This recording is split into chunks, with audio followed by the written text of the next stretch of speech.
Music by Aditya.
लोग सब कहे बिना पेंदी के हलोटा, देखनी ना भाई हो नीतीश जैसा नेता, नीतीश जैसा नेता हो नीतीश जैसा नेता।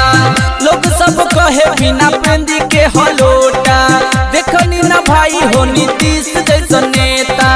कुर्सी के खातिर साला नियत इनकर घटल बहा। हो देखो पलटू चाचा फिर से पलटल बा। हो देखो नीतीश चाचा फिर से पलटल बा।